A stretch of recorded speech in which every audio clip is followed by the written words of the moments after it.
అమ్మ, తులారాశి వారికి ఎలా ఉంది ఈరోజు? ఆర్థిక సంబంధ కుటుంబ సంబంధమైన విషయాలలోనూ అభివృద్ధి కొరకు చాలా కృషి చేస్తారు. ముఖ్యంగా వృత్తిపరమైన అభివృద్ధి కొరకు మీరు తీసుకునే కీలక నిర్ణయాలలో మీ వ్యక్తిగత అభివృద్ధిని కూడా కలుపుకొని ఆలోచనలు చేస్తూ ముందుకు వెళ్ళే నేపథ్యంలో మీ యొక్క ఆరోగ్యం మీద శ్రద్ధ కూడా తీసుకోవాల్సిన అవకాశం ఒకటి కనబడుతోంది.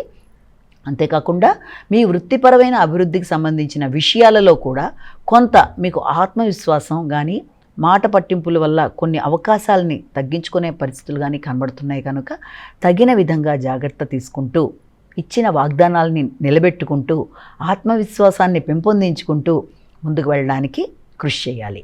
వృశ్చిక రాశి.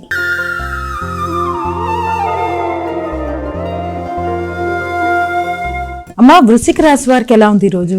మీకు ఆలోచన విధానంలో ఒక విషయంలో 2-3 రకాలైన ఆలోచనలు రావడం వల్ల అభివృద్ధి కొరకు మీరు తీసుకునే నిర్ణయాలలో అంటే సామాజిక సేవకు సంబంధించిన విషయాలలో కావచ్చు, తండ్రికి సహకారం, ఉన్నత విద్య మొదలైన విషయాల మీద ఈ రోజున ఎక్కువ ఫోకస్ చేస్తారు. ఉన్నత విద్యకు సంబంధించి ఆర్థిక సంబంధమైన విషయాల్లో కూడా మీ ఆలోచన విధానంలో మీరే పూర్తిగా ఒక నిర్ణయానికి రాకుండా కొంత ఇబ్బంది పడే అవకాశం ఉంది. కాబట్టి తగిన విధంగా ఆత్మీయుల సహకారంతో మీ ఆలోచన విధంతో ముందుకు వెళ్ళాలి.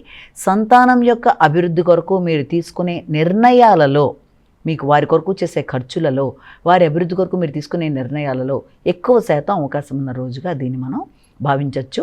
అలాగే ఆకస్మికమైన ధనానికి సంబంధించిన విషయాలు, అనుకోని లాభాలు, అలాగే చిన్ననాటి మిత్రుల యొక్క కలయిక మొదలైన వాటికి అనుకూలమైన సమయం. అలాగే విదేశీ వ్యవహారాలకు సంబంధించిన అవకాశం కూడా కనబడుతుంది. ధనస్సు రాశి.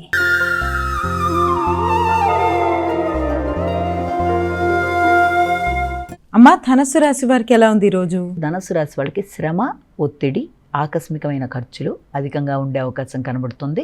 అంతేకాకుండా ఆ ఖర్చులు కూడా వీలైనంతవరకు విదేశీ వ్యవహారాలు, విదేశీ అవకాశాల కొరకు చేసే ఖర్చులు, అలాగే విదేశీ విద్య కొరకు ఆలోచనలు, సంతానం యొక్క అభివృద్ధి కొరకు ఆలోచనలు మొదలైనవి, అలాగే వ్యాపారానికి సంబంధించి వ్యాపార అభివృద్ధి కొరకు తీసుకునే కీలక నిర్ణయాలకి కొంత అవకాశాలు, ఆధ్యాత్మిక ఆలోచనలు, ఆధ్యాత్మిక పర్యటనలు కొంత మీకు అవకాశాన్ని గోచరింపచేస్తూ వాటికి సంబంధించిన ఖర్చులని సూచిస్తున్నాయి.